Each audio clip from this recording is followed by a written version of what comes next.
Hey, welcome back to another episode of Geeks from the Multiverse. We are talking about our favorite fantasy characters, what makes a great fantasy character, and we're going to be giving our favorite, not I guess everybody's favorite, but our individual favorite. So I'm going to stop talking and we're going to get right into it. We're geeks from the multiverse. We've come to unite all geeks. Now it's time to get geeky and dive right in. Cause we're geeks from the multiverse.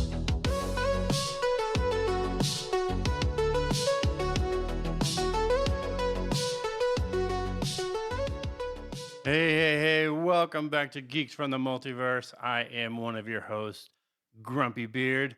With me, as always, is Captain Lestache. What's up, y'all? And yes, today, as Matt was just saying, we're going to be talking about some fantasy characters. Some, I would say, some that, of course, you would know, and maybe some that you wouldn't know, depending on, who's talking about it. I mean, me personally, I can tell you probably every character that I'm probably going to mention, you're probably going to know. I'm going to be honest. I'm not trying to be like, oh, it has to be from this guy and from this, this world or universe, but it, it's tough to really narrow like your favorites. You know what I mean? Like, I mean, there's good there's favorites for everything, and there's it's a lot hard. of directions we could have gone, and I think I didn't want to go in a direction where I was like, "Oh yeah, Lord of the Rings," or "Hey, Harry Potter." I wanted to go in a much different direction. Maybe characters that I liked that were. I mean, obviously there is one on my list that everybody knows, and I think everybody loves. For obvious reasons. But I think the majority of my list are relatively unknown or not, not popular selections. But um, yeah, I mean, I wanted to go a different route because I think when you look at characters like Harry Potter or Gandalf or Frodo or these characters, obviously they're going to be favorites because of how you know with Harry Potter, you have the books, you have several movies. It's just in society very well known, as opposed Right. to, you have somebody, if you mentioned a character in, I don't know, Wheel of Time, nobody's going to know who that character is because the show has only had 3 seasons and it's already canceled. And it's So, on Amazon Prime. So it's like nobody knows who that character is going to be. so here's the thing about fantasy is like you don't necessarily have to be like medieval or magical or No, it actually, can be sci-fi. It can be a Wizard whole of lot of Oz things. actually falls into that fantasy Well, right. I classification of mean, genre. and I was just kind of looking up real quick, but like I was just looking at like what they consider like some of like the most like it's like the top 100 like fantasy characters, and I mean there's people from video games, there's people that of course from movies, Oh yeah, all kinds of things, yeah. but the fantasy genre it's so expansive, just like this podcast, right? It's like there's so many things we could talk about. So like fantasy doesn't necessarily mean it has to be like I said that like kind of that like Lord of the Rings or that Harry Potter feel. Like I mean, it can be Star Wars, it can be Star Trek, it So I can be guess those we things have too. to really start with what makes a good fantasy character. I guess like we just have to kind of start with asking that question because I think like what makes that great fantasy character? Is it, do they stand out? Because of how great they're portrayed, or is it because they have magical powers or cool weapons? I could it be that maybe they're deeply compelling or emotionally resonant, or they serve some kind of a larger mythic or thematic role in their world, like Harry Potter or Gandalf? Like obviously there's a larger mythic or thematic role that they serve in their individual roles within their franchises. You know what I Right. mean? Right. No, that's true. Absolutely. I mean, it's like I said, man. It's you can go so many different routes. You can go so many different ways to do this. But I mean, let's I guess we'll just start off real quick to like what makes that character. What it would be. So we'll start with one here, but a strong, unique identity, right? Because like because as we both know, right? So when we're talking about like movies and TV shows and video games and all this other stuff, I mean, a lot of people have definitely adapted, let's say certain characters from like, like their, I don't know, like their bases or like their origin of where they came from. So like, Marvel and DC, as we both know, they like to steal from each other, right? And so like you would think one came from the other and so forth, but like I mean, they're not the only ones, but no, yes, they're not yeah, the yeah, only ones, but like a lot of people have done that. So like really for this, it's like, so when okay, we're just gonna throw an example like Lord of the Rings, right? Like those characters are really unique to their own right, right? Because like you're not gonna hear too many of those names in other, let's say genres oh or other no, things you're like that. definitely Like, not. right. So like, so that's where like this right here, having that, for example, so memorable, personality, whether they're noble, they're cunning, reluctant, chaotic, they stand out. Clear motivation. So great characters want, either they want something, they fear something, or they're driven by a purpose. So let's say like revenge, redemption, love, destiny, one of those things. And then, flaws and strengths, right? But friction is boring, right? So internal struggles or contradictions make them relatable. So, when we look at a lot of characters, I mean, whether they're, let's say, not from this planet, or, maybe they are alien or whatever, like, I mean, as when you, it's kind of Yeah. hard to explain, but like basically, Well, like I we think try of to make it like like a human emotion, right. I right? mean, I think I mean, one major character from Lord of the Rings. I mean, I think of is Aragorn, Right. where obviously when you see the character, he's destined to be king. If you've read the books, which I haven't read all the books, but you read the books and like his character is destined to be king. He eventually does become king, but like he is a character who's deeply conflicted with his past, and True. to be that guy who's like they're basically asking him to lead the charge and assist with all that's going on with you know at that time, like what was going on with Sauron and all these other all the orcs and all these like things that they were doing or trying to do. It's like, wait, you want me to go do all this? Like, no, no. Like, I'm not doing any of that. I just want to be left alone, which is basically what he's saying. Like when we first see him in this bar, like he's like, I just want to be left alone. Like, leave me alone. Right. And they just, it's like you just keep pushing him to the point of like now he's already fighting. He's already doing this thing, and by the third movie, like you're already pushing him to be this like king figure, and he's like, this is not who I am, guys. This is not who I am. Like I'm still dealing with like things that I've done in the past, and that's Right. like you see this like perfection is boring and the internal struggles that makes somebody like if it was like yes, and I understand like John Wick is yes, his dog died, but like even that character has stuff that we don't even really know about the past because we haven't seen it. Right. I mean, when you see the first movie, you're only given so much information, right? And until you start seeing the other movies and it starts to make more sense, then you're like, oh, Yeah, yeah. and then you're like, okay, now I understand why he's really doing what he's doing. But yeah, no, I agree. I mean, when you start to look at it, like some of these characters, like if they're like it said, right? If they're just perfect and they're just going on with their happy selves and doing all this, like what the fuck am I watching this Right. shit for? Like, Yeah.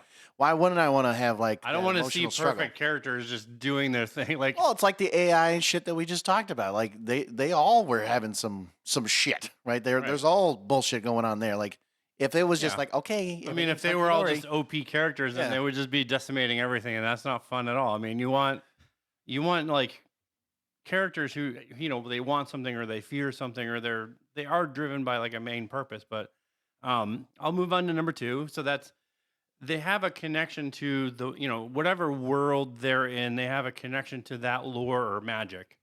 So they're tied to that the mythology or the magical system of that world. Whether they're wielding legendary items, part of a prophecy, maybe they're part of a mystical race. I mean, right there, I mean, Lord of the Rings, shapes this right here. Um, the very existence may reshape the world, and they are shaped by it. I think of Gandalf, that's the one I think that's the one person I think of when I read this is Gandalf. Um, Yeah, okay. I I see think what you if mean. I'm thinking legendary figure, I think Merlin. Yeah. I think King Arthur wielding legendary items, part of a prophecy. Um, that's the connection I think to the world's lore. I mean, you can put Harry Potter into this. You You could. know, you can kind of fill in the blank. I mean, there's a lot of characters that kind of fit this, but you can also look at some of the fantasy stuff that has come out, and you can kind of see some of these characters, and you're like, well, Yeah, you know, well, I don't tell well, you. I don't know if they quite, I don't know. I mean, sometimes the world's lore or the mythology in the world sucks to begin with, and that's really like half of the problem. Is like if the world's mythology sucks to begin with, um, that's half of your problem. You know what I mean? But it's like, Yeah. but this is like half of the thing right here is like the to be like one of these like great fantasy characters, like their connection to the world's lore or magic has to be really, really solid. Yeah, I mean, I feel like without that though, I mean, it's kind of hard to, I guess kind of relate to, you know, I would say really, just the whole connection piece to this thing where, you know, and this is where, like I said before, like the fantasy piece doesn't have to necessarily be, magic or, any of that. I mean, because technically, this is where fantasy can kind of, I mean, yes, we Well, think of no, I like, mean it's not no, just I magic, but know, it's the because whatever lore is belongs in that world, whatever mythology or right, whatever rules. right, If you take out mythology or magical system, whatever rules that govern that world. I mean, if you're talking strictly medieval, well then, yeah, I know. Well then, yes, you're whatever rules govern that world, right. if you have characters that aren't governed by those rules, Yep, you could not consider them to be great fantasy characters. true. It just No, you're right. You're right. Now, like the next one, right? So being growth and transformation, right? So like, so for example, right? So they evolve, from let's say farmer to hero, outcast to ruler, a coward to a champion. Even if they resist destiny, change is it's inevitable. like the cowardly lion, right? Oh, is that right? Is that what you're gonna If assume? I were king of the You're like, no, like I would think more like I'm trying to remember exactly off the top of my head. And Bucky, be quiet. not you, Doesn't Bucky. not you, Bucky. Just be quiet. Um, no, I mean, it's kind of hard to say this. I mean, because then when you're looking at fantasy characters too. I mean, I know we could talk about like heroes and two, but you can even look at villains. And seeing how they go from one end to another. Like, because they could be a villain, and then all of a sudden they could turn out to be a hero, depending on what you're looking at. I know he's like, yeah, Sure. whatever, sure, I whatever you mean, say, pal. it can happen. I mean, it can't happen, but It can. um, I'm thinking like I don't know, I'm just gonna throw like Hercules or something like that. Like kind of at first trying to get that power, and then I mean, like working on it. Somebody sometimes like if that. you're looking at villains, like it can happen the opposite way. I mean, if you're looking at Gollum, like Oh yeah, you could look at yeah. he was like a regular hobbit, you know, True. No, and you're then right. because of the ring, like he just became so obsessed that he became Gollum. Like Yeah, he just not necessarily a villain. I think it was kind of like he was like an in dual betweener. personality, like Schizophrenic. half villain, half good. Yeah, and I know I mean, a lot of people loved his character, and I'm not saying it's not. Well, Gollum and Schmeagol. There you go. That's really the way you would want to think about it. But no, I mean, yeah. I mean, I guess whatever you want to, you look at there. I mean, you just want to see some sort of You want transformation or some sort you of want to see growth out of it. some level of growth. You don't want to just see one character just Be the same the entire way through. They start out as a farmer and then they end as a farmer, and you're like, well, what the fuck did I just watch? Like, Okay, you're like, Am oh, I that's great. am I watching a farming video? Like, what the hell? Like, that's not fun at all. If that's the case, I'll just go play Farming Simulation 25 now because that's where they're at now, Yeah, or yeah, whatever the hell it is. yeah. I might as well just go play The Sims. You know? Just go farming in there, buddy. Yeah. So yeah, the next one is moral and mythic complexity. So this is kind of what we were almost talking about with the growth and transformation. So many of the best characters, they embody like themes of good versus evil, or power versus sacrifice, fate versus free will. The line between hero and villain may blur, making them richer and more human. This is where ethics and morality, like I said, good versus evil, or whether they take more power or whether they sacrifice that power. Um, it's really that complexity of choice. I would say that choice, Yeah, right? I would say the choice. I mean, it. Yeah. No, I guess I really don't have anything else to say. I mean, I guess that's really would be. It's just like they have to have their own free will, kind of to choose whether or not that is the case. Whether they're good or evil or the power or whatever, right? So, Yeah. I mean that's a pretty straightforward no, that one, yeah. and simple one. Yeah. And then, so like in this case, the next one, so cultural and species depth, right? So non-human characters feel real, when they reflect the values and conflicts of their race, clan, or kingdom, and they serve as a lens into the fantasy world's politics, customs, or moral code. So, I mean, this one, This one could be hard depending on is like the definitely hard. non-human characters, because it really depends on how how they're portrayed, and how their particular race or clan or whatever is portrayed, I think. Um because it is. I mean, if you don't portray any sort of depth within their race or their species, you're not going to connect with them as a character. It's Right? true. I mean, they're just basically going to be like a dog walking on the street. Like, you see, like, oh, that's a dog. But like, if you had a dog that was like doing stuff, Mm. and you know what I mean, like in a Yeah. movie or a show, like you had an actual dog that was like, fetching and barking and being, being active, you have a connection with that dog because it's actually doing something. Like, there's a connection. But if you just had a dog like walking up the street, Mhm. it's like, oh, it's a dog, that's cool. There's no real connection with the dog. It's like, oh, there's just a random dog. But if you're showing like a random, I don't know, name a fantasy race, maybe an orc, I don't know, like Yeah. some random orc like walking up the street, there's no connection. You're not connecting with that character. It's just a character. Right. There's no depth, there's no conflict, there's no values. But now if you have that character and there's interaction, maybe they're fighting, maybe their family is getting attacked and they're trying to protect the family. Now there's a value there. There's something that you can see Yeah. that's giving you that value and that depth.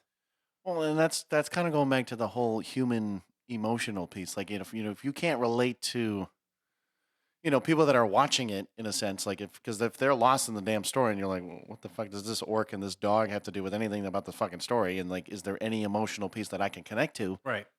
Then you're already lost and nobody's going to watch this shit and nobody's going to play it or whatever the hell it is, right? They're just going to be like, so what did I just do? It's like most of the characters that if you've ever played Oblivion, or even Skyrim, although I would say most of the characters in Skyrim, like their dialogue is better, like the NPCs.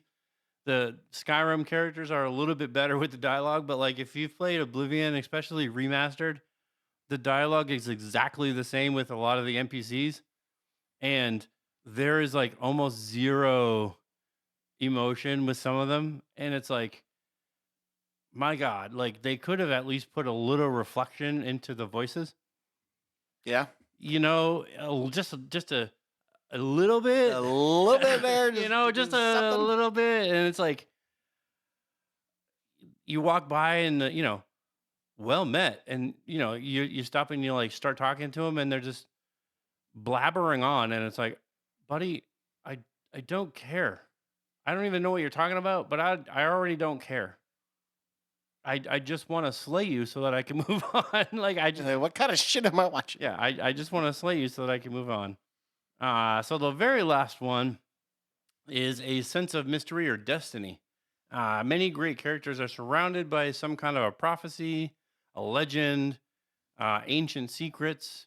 You know, they feel like they belong to something bigger than themselves, even if they do resist it. Um, you know, again, there's a lot of these characters. Harry Potter, Frodo is a big one. Um, King Arthur again is one of these. You know, they have these prophecies, these legends. You know, Harry Potter was destined to become a great wizard. You know, You're a wizard, Harry. you're a wizard, Harry. um, you know, King Arthur wasn't King Arthur. He was just some kid named Arthur, and they said you're gonna be a king, and he was like, "The fuck I am! Like What are you talking about? I'm just some kid." And you know, it was like it was a prophecy that was spoken to him, and you know, he was the only one that was able to actually take the Excalibur out of the stone. Yeah, I mean, and again, when he had his Knights of the Round Table, not okay, not maybe not so much the Mighty Python version, but Yeah, like maybe not so much a note to the round table. table. Yeah, I can't remember. Anyways, no, but like Sir Lancelot, and all that, like Sir Galahad and all them, but like like yeah, I mean, when you're looking at that, I mean,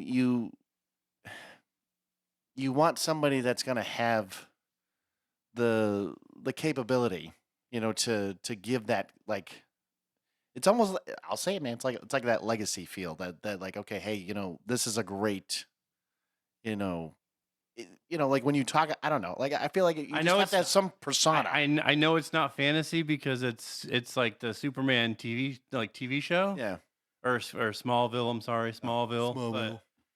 it's like the entire show of Smallville. This is what it is. Like Somebody. No, you're I'm sorry. you're supposed to be Superman, damn it. And when the fuck are you gonna show And up? when the fuck are you gonna be Superman? God damn it! In the last 30 seconds of The the last season. episode, and you're like, fuck, and you don't even get to see the whole thing. No, but The I whole agree with show. you. But my friends, but my family. No, but my friend. That's It's the whole called show, guys. but shut up and get an Yeah, excuse better than that. That's the whole show. I just summed it all up for you. You don't have to watch. No, not it even again. that. Or actually, the beginning. Somebody say, no, unless you want to start singing that. But yes, great characters are surrounded by some kind of a prophecy or a legend or ancient secrets. Even if they do resist it, which most of these characters on some level do resist it. They don't just go, "Hey, you're gonna be, a great wizard. You're meant to be a wizard. Hey, cool, sign me up." No, All right, let's do it. there was, obviously resistance there. I think with most of these characters, there's resistance, and it was like, "What are you talking about? Get out of here!" Yeah, no. No. You would have told me that a year ago? No, I don't think so. That's not who I am. So yes, like I said, with our choices for some of these, I know John probably has more popular ones, but I wanted to go a different route.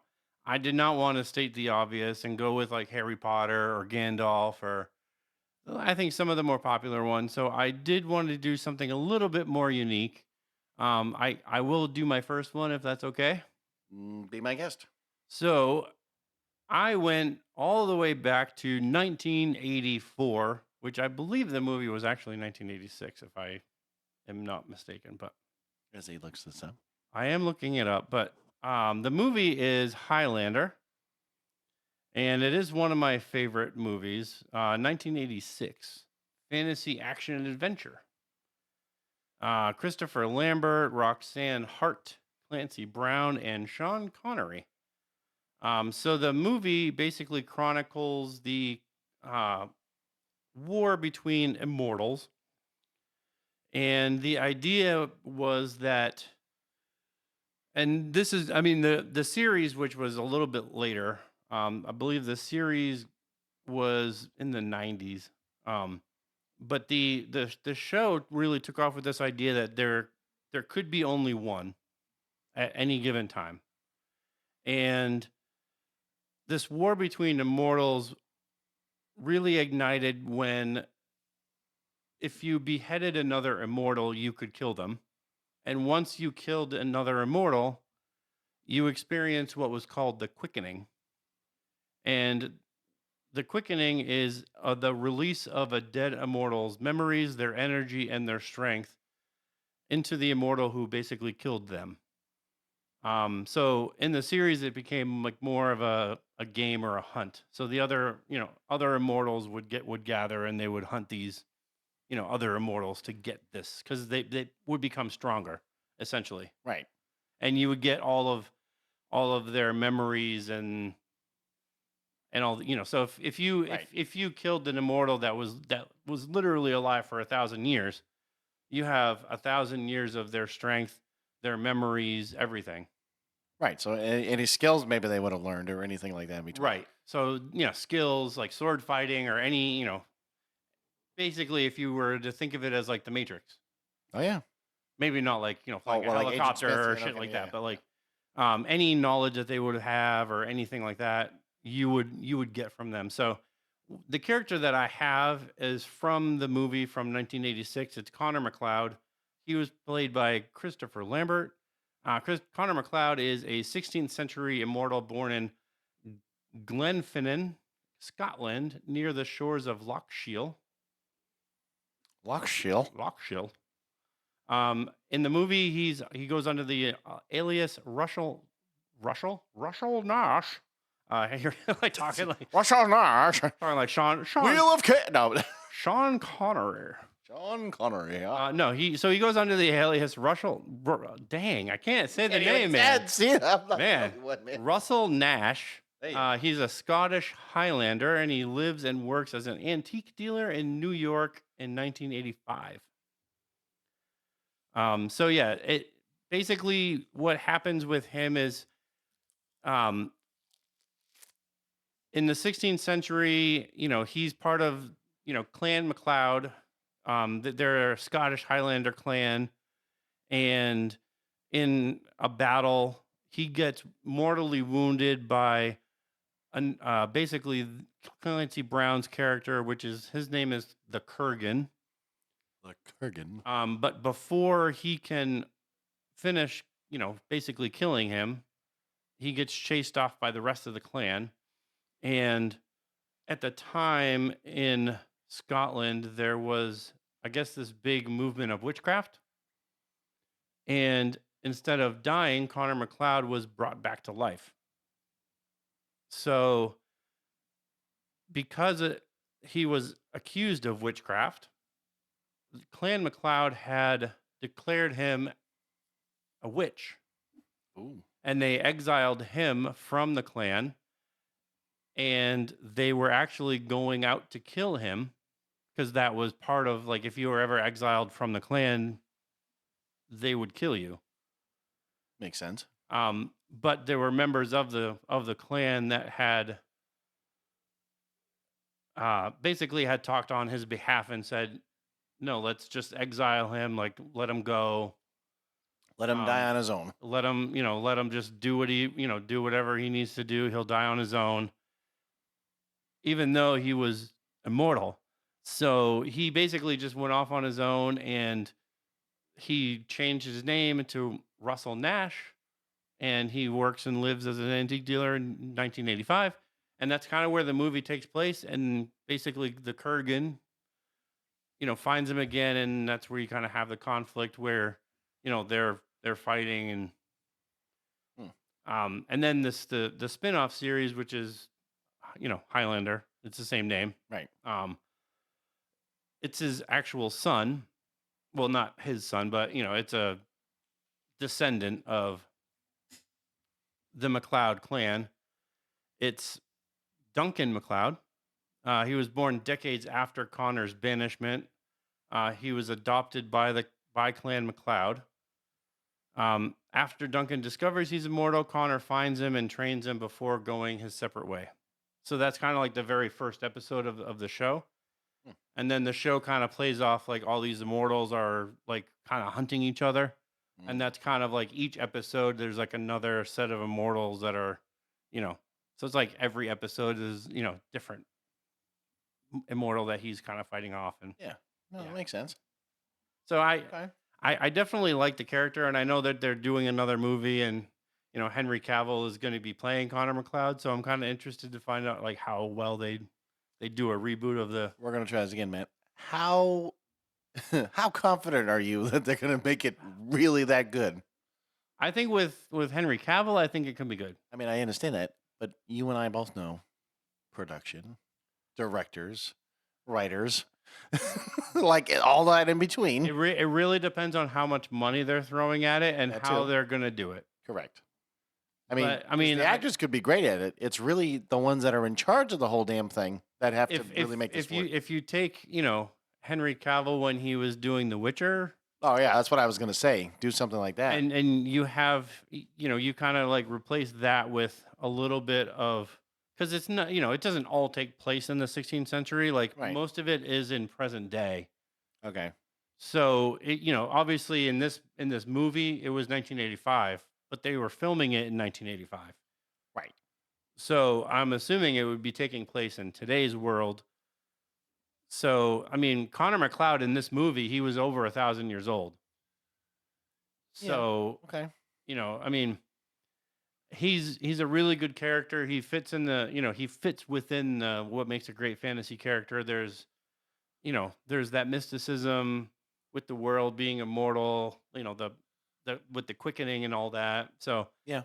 he's just, I mean, it's just a really great character, and there's a lot of unknown with, you know, if he gets stabbed, what happens? Does he heal? Does it take a while? Like, you know what I mean? It's like there's a lot of unknowns, but it's really really cool. Like just the character and the idea. I wish it just didn't exist in the '80s. Like I really wish somebody would have Done closer to done now. done more with it. Yeah. So I'm hoping the reboot isn't just like a solid reboot. Like I hope they maybe just take it and it may be Approach. a different approach and a different story. Maybe yes, they're using Connor McLeod, but maybe it's a little bit slightly different. That they're not doing like a one for one.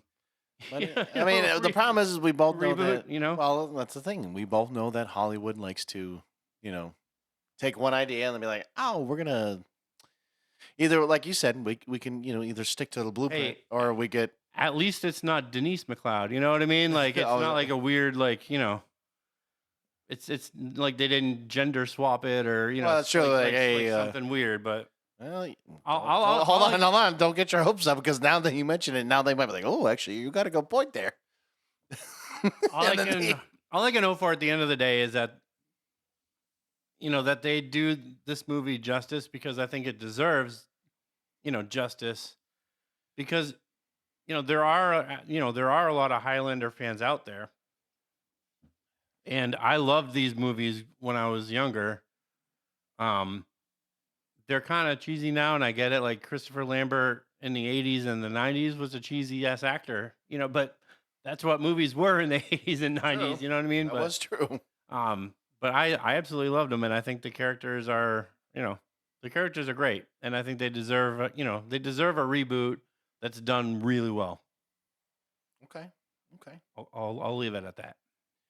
So I'd say my I'm gonna go with, well, I already talked to Matt about this one. We did an episode already on this, but I would honestly have to say Kratos. And I think, well, we don't have to kind of like do a whole dive deep of really his character. We do have an episode literally on Kratos. So really, the reason why I say him personally is, when you look at, because I know me, I know what I would say Matt likes the mythology too, but like, you look at a character like that where, there's just a lot of shit going on with him. Like granted, some of it he did to himself, like the bullshit that he, did in the past. But like, in the end, it's like, he was basically, right. He was a Spartan general. Well, I think he continues to do it though. Well, hold on. You know what I hold on. mean? I mean, but it is a constant battle. But like, you look at, even the newer kind of the new like God of War 2018 and then like, Ragnarok and stuff. It shows a different side of him. That's the thing cuz like when you look at like the original God of War series, playing it and doing all that like yeah, no, a lot of it he did a lot of it this shit to himself. I mean, he killed his own wife and child, or it was his daughter, because again, now granted, it was Ares that tricked him into believing that it was the enemy, but it was really his wife and daughter, and he killed him. And but again, it was it's kind of like Catch-22. Like yeah, he wanted the power. He wanted he wanted to be the strongest warrior of basically of all the land. The problem was it came with a cost. It came with a price, and so like he learned. I mean, he hated the gods for it. He really, especially Ares. So Ares wanted him to be his like ultimate weapon, and so he gave him the blades of chaos, and so on and so forth. And it turns out that Kratos was like, "No, fuck you, man. You dead. Like I'm gonna kill your ass." And so he takes the blades of chaos and literally kills Ares. And then he goes on a literal war with the gods of Olympus, all of them. Hell, he kills Hercules. I mean, he goes on a rampaging like just savage mode and just goes straight up and just kills Poseidon. I'm pretty sure he kills Hades. I mean, he kills every single one of them. Even Athena, the one that technically was on his side, and she wanted to be, kind of his like voice of reasoning and things like that. And he just ends up killing everybody, including Zeus. So literally, there's no pantheon anymore. There's literally just like, okay, well, he's like, I'm done here. I need to get the hell out of here. So like, so many years later, like this is where, you see the 2018 God of War, and he's, now he's more of a matured, version of himself. Right? So Boy, yeah, boy, boy. come here now. Everyone's like, what? What? Boy, Boy. now. Listen, just listen to that, just especially when he talks to his son. So like in the when you're playing the game, it's like you're watching him like be a dad, and you're watching him train his son Atreus, which spoiler alert, guess what? His name's Loki, as you find out later on. But again, you got to play the game, you have to understand it. But when you're looking at this transition, right? So you're seeing how he's this warrior, he's supposed to be like this badass, this and that, and it's just like you're seeing him now be a father, and then he's literally, I kid you not, this is how the beginning of the game basically starts. Is like you're with your son, you're doing some stuff, and then you go back to your house, and you're about to go to bed, and then all of a sudden, or not go to bed, you're about to like just kind of hang out or whatever, and you hear a knock on the door, and then all of a sudden you see this guy. He's like, I don't like you. And you're like, he's like, okay, well, just get off my property. Like, get the fuck off. He's like, I know who you are. And he like, but you find out it's Boulder, who is the son of Freyr and Odin, and he's technically Thor's brother, is what you find out. But anyways, point is, in the first game, you're looking at him, and he wants to fight you. He doesn't like you. He knows who you are. He thinks you're a pussy, is basically what he was kind of gathering out of that. And those two fight and they duke it out, and then basically you find he gets blown off, and he's like, okay, and he just kind of does whatever for a little bit, and then like towards the end of that game, you kill Boulder, which then strikes the next game, which you're looking at, and you're looking at Odin like trying to keep the peace, even though Thor's ready to kill him, and he's ready to like beat the shit out of him, kind of a deal. I know you didn't really play a lot of this, but basically it's like he's again going to war with literally another pantheon. Like, so one of the interesting characters too in this is Mimir. He's the talking head that has like goat horns, like, and he's got glowing eyes and stuff. So like he's funny, man. I'm just gonna say it right now. Like I said, if you get a chance to like kind of really go play through it, it's really fun in that sense. But you're again, to me, like Kratos, again, yes, he is one of those characters that yes, he causes his own pain, his own chaos. But dude, when when he goes after somebody and he's ready to do some shit, like he'll fucking go for it, man. Like he doesn't hold back. So when you look at those blades of chaos and you look at that I actually don't know what his axe is called. It has a certain name, but it's a very Nordic. It's a Nordic axe, but it usually has like a frost power of some sort. So like it usually has frost powers in that sense. But like I don't know, man. Like when you hear like the blades of chaos, and it's fire, and you're just like he's like swinging it around as quick as he fucking can, and just like swoop somebody, like he just like basically like kind of like what we were just talking about before, like cut somebody heads off or does whatever. It's just I can't describe it, man. It's just to me like him is like or his character alone or list like his universe kind of a deal. Again, I know you and I have agreed, but I love the mythology. I love the stuff that kind of goes into this, So, it's very gory. Don't get me wrong. I mean, I wouldn't. I mean, I don't know if it's as gory. Well, I don't know if it would be as gory as Mortal Kombat, but I mean, it's up there in that sense to a degree. But I wouldn't say probably a little less gory than Mortal Kombat. But it's just again, he's just one of those characters that you want him to succeed, but then at the same time you're like, dude, you fucked up, man. Like you caused a lot of your own bullshit here, and Yeah. and here we are, and I don't know what to tell you, but it's I don't know. He's just one of those characters, man, that I can get behind, but at the same time, it's like, yep, well, yeah, no offense, man, you fucked up. I mean, here you are now down a whole nother path, but again, if you didn't do half the shit, then you wouldn't have a character. You wouldn't have the stories and why he's the True. way he is. It's true. So, I don't know. Yeah. Yeah, he's like, okay, now let me just tell you my next guy. Yeah. Well, I mean, my next guy technically, he's an NPC. But he is like, I guess you could say he's an NPC, but he's also one of the villains in Oblivion. Because he is one of the guys that you end up fighting when you play the Shivering Isles, which is one of the Oblivion DLCs. Okay. But the character that the second character that I had chosen as one of my favorites, and there's a reason why I had chosen him, because he in the game Oblivion, which is Elder Scrolls, by the way. Yes, figured. Is Sheogorath, and his alternate version of himself is Jiggalag. I feel like I can go a couple different ways there, but yeah. So Sheogorath is a Daedric Prince of Madness. He's a Daedric Prince of Oblivion, and Oblivions are kind of like I guess a realm of like hell. I guess you could almost say. I thought you were about to say they're oblivious, but No, Oblivion's almost like a dimension of hell almost. Yeah, that's yeah. So he's a Daedric Prince of Madness, and the Shivering. So he rules over the Shivering Isles, which it's split really into two different sides. Okay. Which is kind of the two sides of his personality.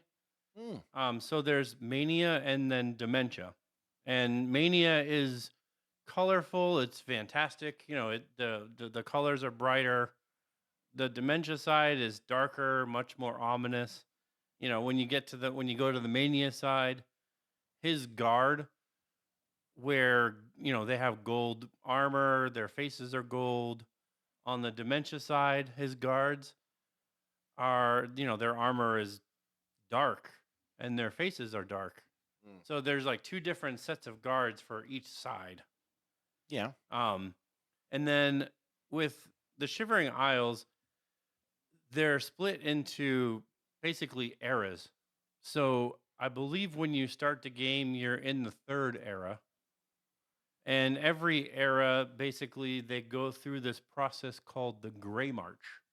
Oh, the Grey March. And the Grey March basically, like, it triggers this process where Sheogorath allows his true form, which is Jiggalag. That's the name for his Daedric Prince, like his true form. He allows it. Basically, he allows his true form to come forth, which triggers the end of that era. and the destruction of that entire realm. And when it's complete, the cycle resets. He's returned to his former form, basically to respread madness all over again. Oh, wow. So it's basically like this huge cycle that just keeps going on and on and on and on and It's on. the gift that keeps on giving. That's basically what it is. So he's kind of in this like really stupid form where he's this mad god and crazy as shit. Like when you talk to him, no fucking idea what he's saying Oh, lovely. because everything that he says is like a riddle. None of it makes any sense. I mean, not at first. Not at first, not until like the really the gray march starts and like you start to see like, you know, his eyes start kind of changing a little bit more. Mm-hmm. And the, you know, the gray march really is like he has his own like set of knights. They're called the Knights of Order. Mm-hmm. And that's where when Jigalag kind of like comes, like starts really coming okay. forth like through him, Yep. he starts talking more clear. Oh, And when he starts talking like more clear, he talks like you and I. okay. But when he's talking, like it's really, really weird. And I do have some quotes, but you know, when you go into the realm, like you're just walking around, like, you know, a, the normal game, when you're walking around, there's basically, it'll tell you like, oh, there's a mysterious door that just appeared. And that was him kind of opening this door for a champion, which is you, you know, your character, Right, your character, yep. to stop the Gray March from happening Oh, and to save the realm and to stop the cycle from happening again. gotcha. So he wants you to stop the cycle. Oh, does he now? And, you know, once you stop the cycle, basically he disappears and goes back to oblivion, and you basically become Lord Sheogorath Oh, of the Shivering Isles. I see. You don't have to stay there, but you basically become Lord, and you know, the guards and everything basically They obey you, and yeah. Okay. But some of these quotes, like they're so weird, and you can look them up for yourself because there's a ton, but they're so weird. So this one, every time that you talk to him, he basically says a version of this Oh, lovely. every single time that you talk to him. So the one that I kind of picked was, "Ta-ta, come visit again, or I'll pluck out your eyes." Ha ha. You know, it's like what? What? You know, it's like what do you what? But that's he says like a version of this every time you talk to him, where he'll be like, "Come visit again, or I'll pluck out your eyes," and it's like what? You know, and this is like one of the random, you know, phrases that he says. He's like, "Wonderful, time for celebration, cheese for everyone." Wait, scratch that. Cheese for no one. I suppose that can be just as much of a celebration if you don't like cheese. True. You've run a maze like a good little rat, but no cheese for you yet.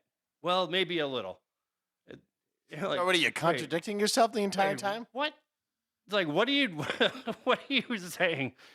You know, but that's kind of like how he talks. It's like, and this one, you know, I once dug a pit and filled it with clouds, or was it clowns? Well, whatever it was, it began to smell. Aha! It must have been clowns. Clouds don't smell. They taste of butter and tears. You're like, what? What? But he just like it's like random shit like this. Like this is what he says all the time when you like whenever you talk to him. Have you just sat there and just like pressed like just to see if like how many times he'd actually? I say actually different just shit? looked these up, but you know, I try not to talk to him a whole lot. I just kind of like get the you know get the random Yeah. things that he says, and then when I get the mission, I just You're like, okay, cool. I just leave and do the thing. But no, you know I generally like the character because a lot of the NPCs, like I said, they're not as interesting as Sheogorath is. Yeah. But he doesn't just exist in Oblivion. He's also, I believe, in Skyrim. Oh. Or if he's not in the game Skyrim, he exists in that realm as well. Okay. But the character itself, maybe with that, not with the name Sheogorath, the actual Daedric Prince of Madness, the character Okay. Probably existent. itself, does exist as a character, like in D&D, Oh. in the fantasy realm, exists as a character. So if you Okay. look up, I mean, Elder Scrolls has been a lot, around longer than Oblivion Oh yeah. and, Skyrim. Oh yeah. No, Elder Scrolls is yeah. I mean, So Sheogorath and Jiggalag and the Daedric Prince, I mean, he's been a part of Elder Scrolls for, I mean, probably since the beginning. well, I was gonna say, I mean, because technically all the like Oblivion and all this other stuff, it was like, well, especially Skyrim, they're all they are is just parts of the map that you're looking at. Because if you look at the big map of everything, like I understand Oblivion is only, I think it's like the center, like two areas. I don't know like what they're called exactly, but I did look at the map of and also like what each Elder Scrolls game like was based off of, and there's still areas that they haven't even touched yet. Right. So I mean, that's why they're expanding it Yeah, as if far as you they if you can. if you look up the character, like you'll actually see they have like an 8-bit version Oh, of the same character. of the character, and it's like, yeah, he must have existed somewhere where and within an 8-bit version of an Elder Scrolls game. Right, but then this is really the game that they're using him as a like, Yeah. hey, we're gonna And use him obviously, like like the remastered version, like he looks good Well, because of course he does look. they He completely better. made him like look But- humanish. okay Where before it was like, they obviously with technology. Right. technology that he looked weird before, but no, I think he's an interesting character, and he's definitely weird because he's mad. He's just straight madness. And Jiggalag is order. So it's like the complete opposite. And even when you're, right before you're about to face him, like he basically says it like, you know, I'm taking my true form, like we're basically like we're fighting now. And, when you do defeat him, he basically like his huge head, Mhm. goes into the sky, and he's like, you know, thanks for defeating me. Like, now I no longer have to take on that stupid ass form.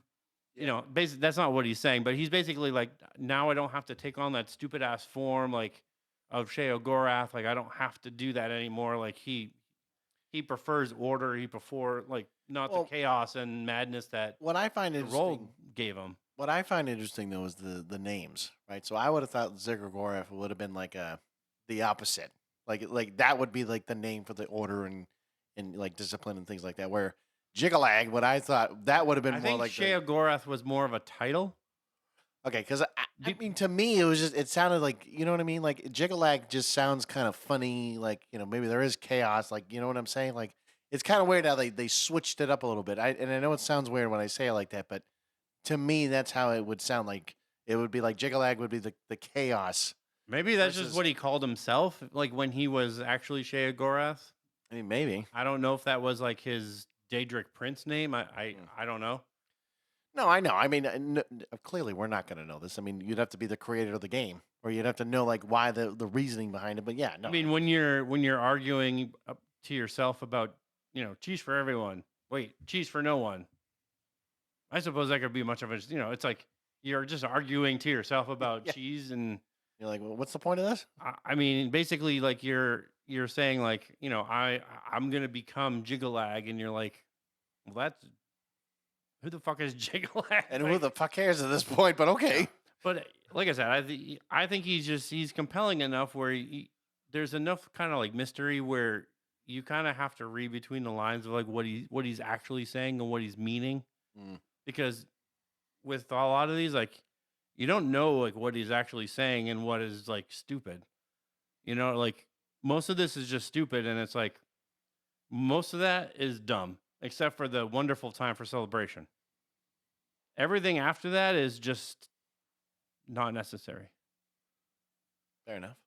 You know what I mean? So it's like you really have to look between the lines of like what he's saying and what he's not saying. So it just makes him like very, very compelling. Most of the other characters, like I said, they're like merchants, so they're just not like as compelling as he is. And I think they did a really good job making him different. Mm. No, I mean, I can in a game where the NPCs are really just generic. again, Yeah. I can see that for sure. Now, though, here's one I didn't think about, and I kind of was like, I think it'd be kind of a I don't know. I mean, because I know like when we talk about like now we're we've been talking about like heroes and stuff, but I kind of want to switch it up a little bit. Well, I mean, I guess Ziggurat was not really a hero; it's more of a semi-villain esque, kind of that in between. I guess if you want to call him that, right? I mean, Yeah, I mean, he's definitely not a hero because well, he's not right. He's not a I mean, he hero, but doesn't he's he not doesn't really help. I mean, he does help you in the end, but he doesn't really. He's not like a he's not helping you do anything. He's basically just a mission giver, right. and then ends up fighting you, basically, And then you're helping him by because he doesn't actually tell you that he's like he basically says like I want you to stop the Gray March. He doesn't actually tell you like I am the cause of the Gray March. You find that out like later on. when it's too late. You're like, oh You're shit! like, oh yeah, So by the way, I'm I turning caused this in. shit. I'm the one turning into this thing. And you're like, Great. oh well, fuck. Fuckface. Yeah. So, well, I know you've seen Game of Thrones, right? Yeah. So because watching it, it's been a while since I watched it though. Honestly, villain wise, the Night King, the White Walkers, the one that was in charge of the bullshit. Because everyone's like, winter's coming, and they always said that, and you're like, okay, well, winter's coming. Cool. What does that mean? And then you're finally like, oh, that's what that fucking means as they start approaching the wall. And they barge right on through and they're like, okay, so you want to survive? you know? So like this so the Night King, right? So I know if you've watched Game of Thrones or not, it's like I'll just I'm gonna show Matt a photo again, just to remind yourself again. It's just like you don't really hear much about these guys. Like you hear me, of course, like during this show, and you're really Jon Snow, really kind of the White Walkers, and he's interacting a little bit, but you hear it a little bit, and of course, you know, because you don't really understand like what the whole winter is coming thing, unless it was like I'm trying to remember his name. It was the one that was technically in a wheelchair. Their younger brother. You know what I'm talking about? The one that was like the psychic, or the one that like saw the future. I know who you're talking about. I can't remember his exact name. Yeah, I haven't seen the show in a long time. I know, I couldn't but tell you. I know, and it's I'm terrible like with names. I know. I'm just trying to. when it comes just when it comes to fantasy like movies or shows, like I'm terrible. Like I besides like Aragorn and maybe like some others, like I could not tell you most of the I characters' think names. I want to say it was Brandon or something. Brandon or something. I think it was started with a B. But anyways, like he foretold because like it's kind of his fucking character's weird too. Because basically, long story short, is like, you know, yes, he sees Cersei and her brother, screwing around, and then he gets pushed off, and basically his legs are broken, and now he's in a wheelchair. But then he finds out that basically he can foresee the future of this and that. So for him, he sees this. He sees the White Walkers. He sees the Night King, and the Night King sees him.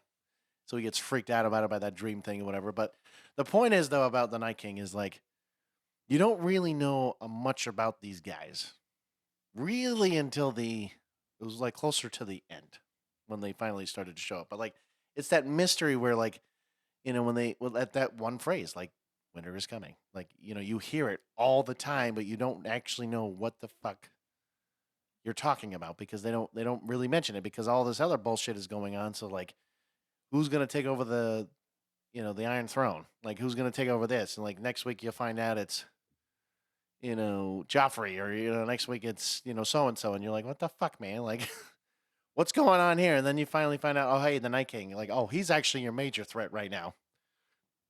So for me, like when you're looking at like this kind of character, it's that mysterious kind of villain, and not knowing a whole lot of about this character until like the very end. Of course, when it was Arya, I think, or damn it, she's the assassin. Point is, you'd have to watch the show again, but Arya Stark. Yes, it is Arya. So she's the one that ultimately kills this guy or kills the Night King. At the basically at the very end because she finds a way to get him and like it stabs him right in the heart and just they're all basically vanished and they're all dead. And so of course I know it's kind of short lived, but when you get a character that brings that much fear and you don't know a whole lot about a villain like this for sure because it's very short lived. It's not very like long and drawn out, but to me it's like if you can get that same fear or that same hype Yeah. and there's not I mean because again you really don't know a whole lot. I mean you get little bits and pieces of like how they work because I think from my understanding if I remember correctly it's like they were an ancient civilization. It was like I think they started out as like it was like elves or something like that, and then they turned into those creatures, kind of a deal. And basically, it was like they're coming. It was kind of like kind of like Ragnarok for them, like the end of the world was happening, kind of a deal for all intents and purposes in the show. But like you know, looking at how again that threat that fear that it was being driven by because when you saw you know everybody was like hey we got to protect the wall, we got to make sure that they're not going to be coming in full force because like how do we defeat these guys, like how do we do this, like yeah there was fear but like everybody it was almost like they were oblivious to really what was going on because all they gave a fuck about was who's the king next week or who was the one coming to invade a certain area or like and they weren't even thinking about who the hell's going to be coming on that wall, right? And so when I look at him, like I said, I know it's very well short lived and it's not again really talked about until like really the end and you kind of see what's going on. I mean, to me that just seems badass. I mean, you don't get to see too many villains that bring that much fear without even really knowing what that threat is. So like you know about Sauron, you know all about that with like Lord of the Rings and things like that, but like there really isn't a whole lot on him, and I guess that mysterious kind of feel for it is where I'm. What's interesting is this wiki site right here, Wiki of Westeros. Oh, Wiki of Westeros. Okay, Yeah, it says according to legend, the White Walkers speak a mythical language known as Skroth. Sc- I didn't know that Scroth. It purportedly sounds like the cracking of ice. Oh, interesting. Yeah, that's kind of interesting. Huh. But it does say, let me find it again. The White Walkers were an ancient race of formerly human ice creatures who came from the far north of Westeros. Oh, I thought they were elves. I guess not. It Okay. says after remaining hidden for thousands of years, they returned and were sighted by several sworn brothers of the Night Watch and Yes. countless wildlings. However, most who lived south of the wall believed them to be nothing more than creatures of legend. Right. Because again, they just thought it was just like, whatever. They're not real. So it says they were created to protect the children of the forest from the first men who had waged war on them ever since they arrived from Essos. However, the White Walkers eventually broke free from the children's control and became the most feared creatures in Westeros, posing a threat to all life. Yes. Because I mean, ultimately, besides Daenerys, like those were the guys that you really wanted to be worried about. Because instead of like Daenerys coming in with her dragons and the mother of dragons and destroying everybody in between that, like those guys you don't want to fight with. They're plain and simple. Like Yeah. they So there you go. You know, I appreciate the help. Yeah. Just saying. Like, cause like I said, they're a mysterious kind of race, and I mean, you don't really know. I mean, yes, I mean, granted, have I read the books? No, I have not, but I can tell you. I mean, I know there's differences from the show and from the books and all that stuff, but I mean that just goes to show you, like when you try to create a weird race of ice people to protect you, and when they turn on you, they'll fuck you over, man. yeah, they're gonna fuck you over. I'm just saying. And again, you don't really know a whole lot about them. Just saying. Yeah. So I think I'm going with one that's Well known. a little more well known. You may know him, Captain Jack Sparrow. He is a obviously the main protagonist in the Pirates of the Caribbean franchise, Hmm. played by one Johnny Depp. I, looking at him though, like if you chose anybody else, I really feel like you weren't going to do any justice in some ways.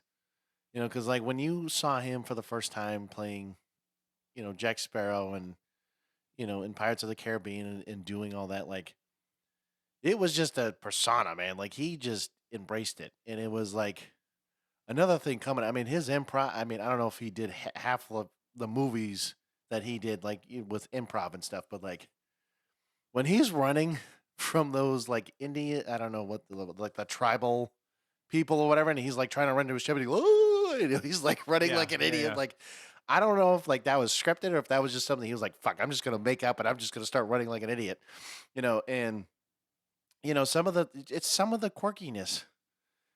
He's like, "Oh, the rum," like in I don't even know how to describe it. It's just his character alone. It's so. I mean, yes, I mean he's a cheat. He likes to. He's a drunk. He's like literally basically everything you could think of as a pirate.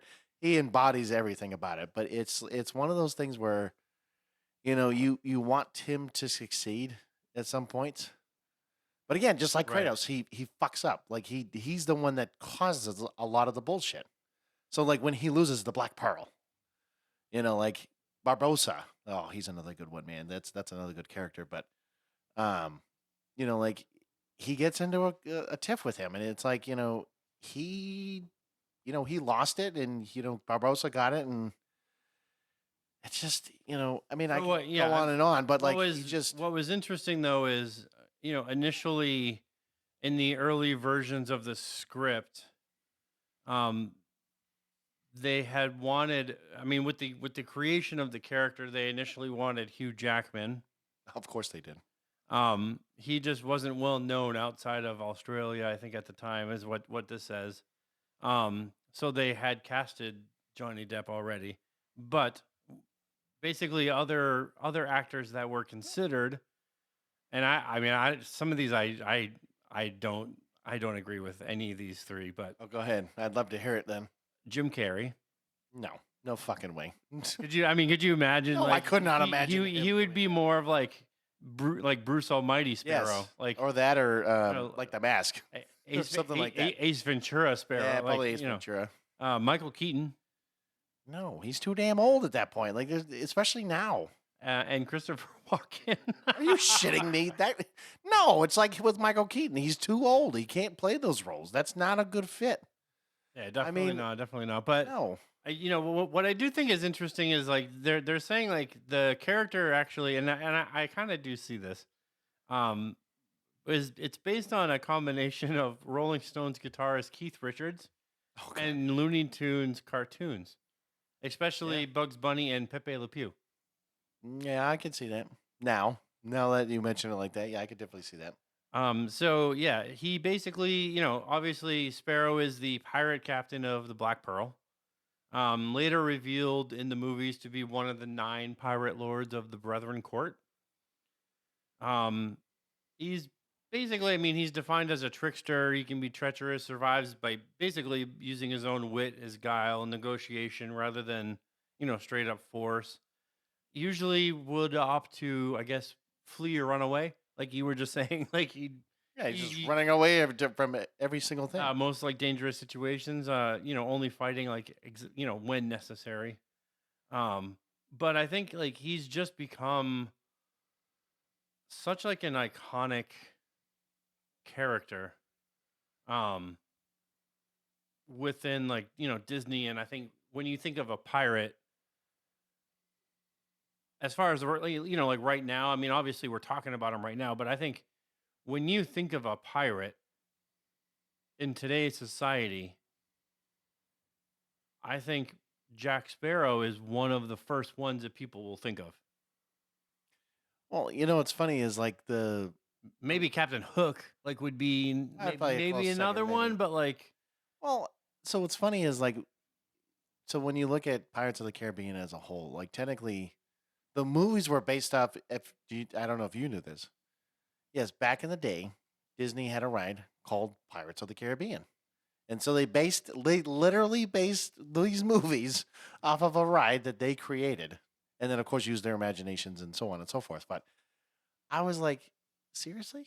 I'm like, and I granted, I'm like, you ain't gonna get shit from a ride, when you're doing that. But I was like, you had to be creative and coming up with this. But like, I can't, like I said, I could not imagine somebody else playing, Jack Sparrow. Like, I mean, shit.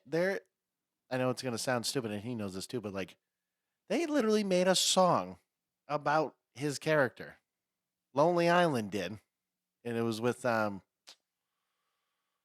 hold on, I'll have to look it up. But he was Michael Bolton from back in the day, like '90s and stuff. But like, they made a song about him.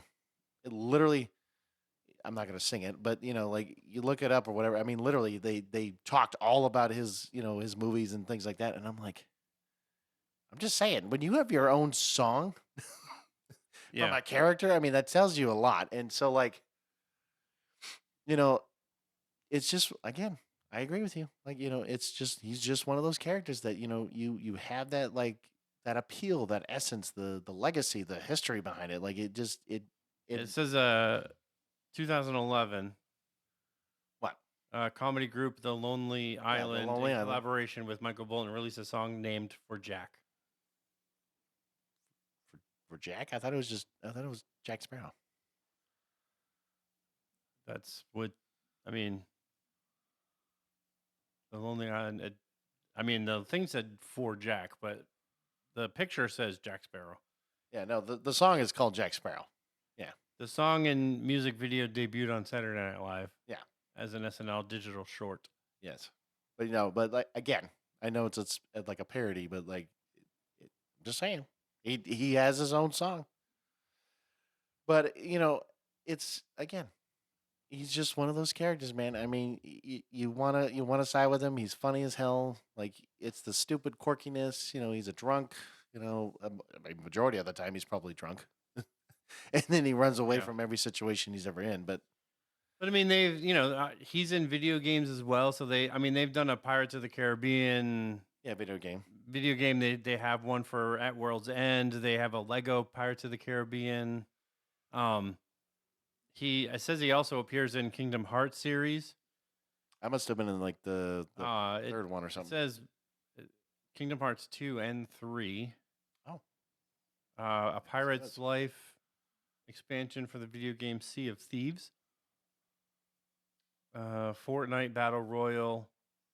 He was added to in July 19th, 2024 as part of the Cursed Sales Event Pass. Yeah, I mean, I think he's just one of those characters. I think it's just way too iconic and,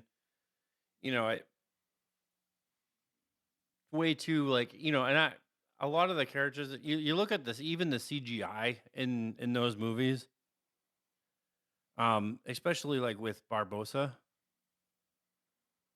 when Oh, you, you're talking about like the skeletons, like when they're they turn into one. I'm just talking like the little tentacles that he had, like on it, coming off of his face, like each one was moving and Are we talking about the same thing? Because no, maybe not Barbosa. Who was the guy with the tentacles? It was Davy Jones. Davy Jones, yes. Yeah. So you look at Davy Jones and the tentacles that were they were all like moving and Yeah, and they're all suctioning into things. Oh yeah. yeah.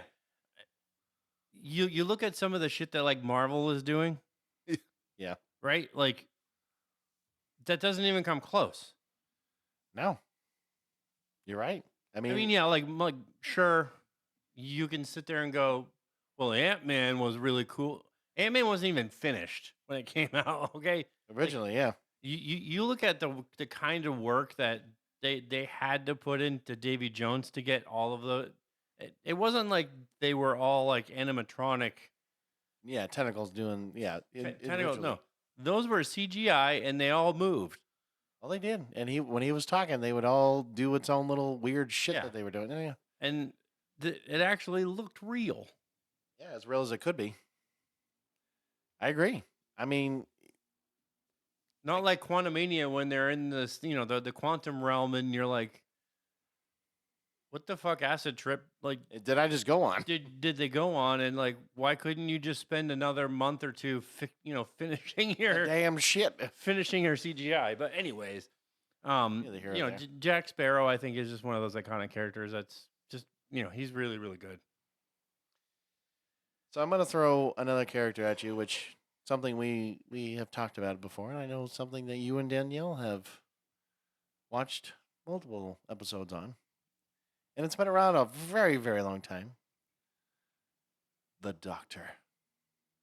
We haven't really watched Doctor Who. I thought you watched it together. We've watched it a little bit, but not like hardcore, like watch Doctor Who. Oh well, sorry. I mean, I know a little bit about Doctor Who, but not like enough to be like a doctor. The Doctor? No, I mean he's a doctor. well. I mean, again, the show's been since the '60s. Okay, I mean, granted, they stopped it. I think it was in the early '90s. I think it was either the late '80s or early '90s. They stopped it, and then they rebooted it again in like 2004 or five. I think is when they something like that. And then, of course, they've had other doctors and so forth. And so now the current doctor, of course, Matt, we're gonna mention this. He would be in the category of D. What was that? What's that thing that you talked about a while back? The DI. DEI. Yeah, kind of like that. Did they move away from the woman and out to black dude? Oh, it's a black dude. Yep. No, he's. I mean, at least it's a black dude. No, I know, but he falls into certain categories of things that if they were to win like an Emmy or whatever, right? They could probably get that because remember the criteria that we talked about before. Oh, I know. Yeah. Okay, so you get my point. The point is like, the Doctor, is an interesting character, right? So, basically, just to give you a little tidbit here, what we know about the Doctor is that yes, he's from a planet called Gallifrey. He's a member of the chapter, or sorry, Pridonian chapter of Time Lords. And that yes, he is basically, actually, from what this actually says, hold on, it says his family life on Gallifrey is unclear. It is possible he had at least one sibling, and his parentage is similarly mysterious. He was childhood friends with the Master, which I understand is one of the villains of one of the earlier Doctors, from my understanding. I don't exactly know that one. But at some point in his life, he stole a TARDIS and left Gallifrey as a renegade Time Lord, beginning centuries of adventure and travel through time and space, which often brought him to Earth. So yes, and and when you watch a lot of the newer stuff or whoever it is at the time, you get to see that if he dies, he comes back as technically as a new person, but is still the same person. And I know this is where a lot of people were like, huh? Like, yes, physically, he's a different person, but he's still the same person because he has, from what he can remember, some of the old memories of what he was doing from previous times. And I know it, and everyone's like, well, that just seems weird. I'm like, well, yeah, it's fucking weird because the first time you watch it, Well, you're it's like, a weird show. it is a weird Yeah, show. yeah. It's definitely one of those things that it's British. It's one of those things that you try to understand. You're like, what, I don't really understand this, but I'm like, what, it's okay. This is why Americans were like, well, either you like it or you don't, or get the fuck out. Like, I don't know what to tell you, but no, I mean, I feel like someone like this is going on these crazy adventures. Like, I was watching the newer Doctor Who and kind of understanding like what's going on with that now. And I'm like, okay, I can see where they're going with this and and kind of understanding, some of the crazy shit that, he's going on and some of the people that he's meeting and like, the like some of the end of the world shit that he gets into, and I'm like, holy shit! I'm like, how many enemies does this man have? Like half the time, it's like one episode he's fine, and then the next episode it's like he's versing like this. What was it? One of them was the maestro. You know, another one was I think it was the toy maker. You know, so like they had very specific names, and like they were basically like immortal gods of like certain things. So like the maestro being like the master of music and this and that, and it's like, okay, like that's interesting. Yeah. You know, and kind of like the weird battles that he's going, you know, against them, and you know how he defeats them and all this. And I'm just like, I don't know. I mean, it's funny because some of the things that he says in the show, it's like, you know, he's like, you know, somebody's like, well, you know, why do you do what you do? And he's like, well, I mean, he's like, I don't have anybody. You know, I got to keep moving. I always got to see the new worlds, new things. You know, I want to help people. You know, and he just kind of describes it all, and he's like, my purpose is to always see new things and you know help out humanity as a whole. You know, he says if I stop for one moment, he's like, I don't know what I would do or what would happen to me or you know some of these other things. But like it was weird in the it was like one of the a little while ago, or I guess a couple years ago, they did like this. It was like these short movies, I guess, for Disney. Disney they did this like 5-part kind of series is what they want to call it, but like basically they did like an episode where like um, the doctor basically splits himself in half, and he's two different people. And so basically, one of them is um, was it David Tennant? He was one of the previous doctors, but he basically is like living with somebody else now, and he's like kind of living his own life, while the new doctor is actually doing what he's supposed to be doing. But it's weird to me because like you're like, okay, well, one's retiring and the other one's just about to go do his own thing, and it's like I'm like, okay, cool, bro. Like I don't understand how you're how you're doing what you're doing right now, but that's fine. I mean, you just go ahead and you live your retired life, and I'm just gonna go off and go be you, basically, in this sense. But I mean, I don't know, man. I mean, I feel like this character can be again one of those ones that you know because it's been going on for so long. Like there is a history, there is a you know a sense of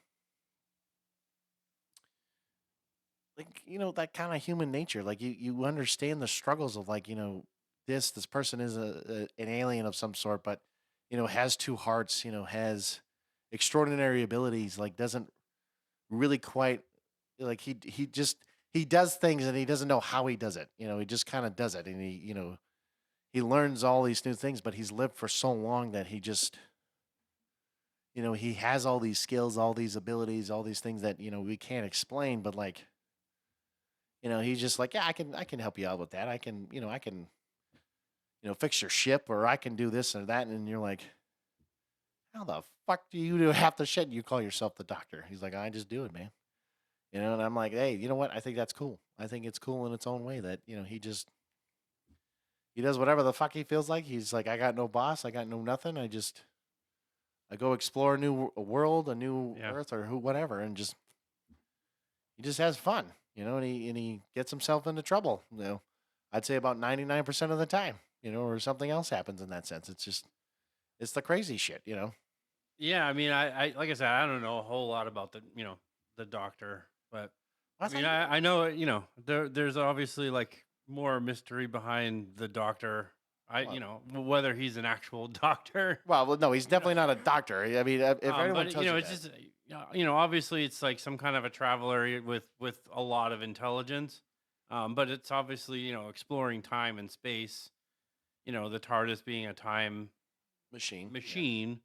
Um, but it's kind of these like random adventures and so it's interesting, but I think you watch kind of we were watching the older show for maybe like 4 or 5 episodes, and it was just like it was weird. And I would have thought you would have watched some of the newer stuff, like you know what I mean, like the yeah, I mean it was okay, like I mean, we watch like maybe not the newer stuff, but like maybe like you know like the some of the David Tennant maybe, but the older David Tennant, not the newer, Well, yeah, um, like the 2005 2010 one, right. but yeah, I mean, it just the Doctor Who stuff just isn't for me.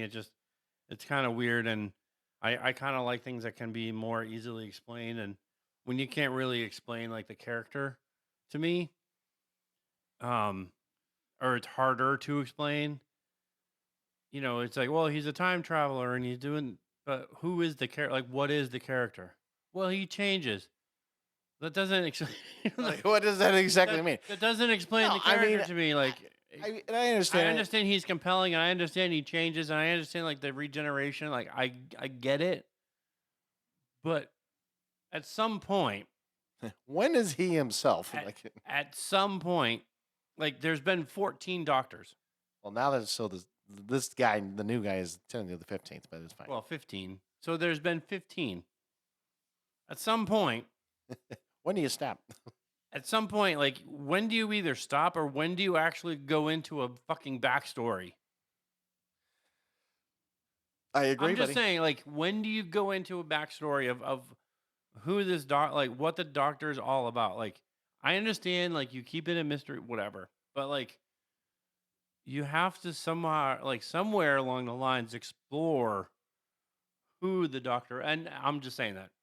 It's just me. I'm just Oh saying no, it. no, no. I agree with. Listen, I'm like, I do like the character, and I think he's interesting, and I think his wackiness and his adventures, and well, again, it's not even just a him. I mean, there has been a woman, and so on and so forth. But I look at this character as like, yes, it's intriguing, and I heard actually recently that they're actually. It turns out that apparently there's some kind of contract issue, but Disney was supposed to have Doctor Who for a while, or at least the not uh, the rights to him, but at least to basically stream it.